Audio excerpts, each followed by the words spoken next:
boleh cakap je. Yang Betul. cakap tu pun tak ada rumah kadang. Betul. Yang cakap tu tak ada rumah dan tak berani nak ada rumah. Betul. Itu je. Okay. Yang tu kita akan huraikan lebih lagi. Okay. So kita masuk into deep lagi kan.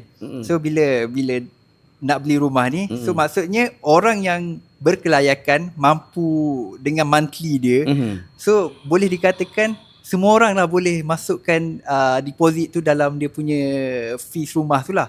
Betul tak? Untuk agensi aku. Ah. Agensi aku ya semua yang berkelayakan. Macam aku cakap berkelayakan. Yang penting berkelayakan. Berkelayakan. Kalau kau tak kelayakan, minta maaf lah. Betul. Minta maaf lah. Kau sewa lah dulu ke, tambah income ke. Betul. Bukan kita nak rendahkan orang. Tak. Cuma aku cakap benda yang realistik. Betul. Benda tu je.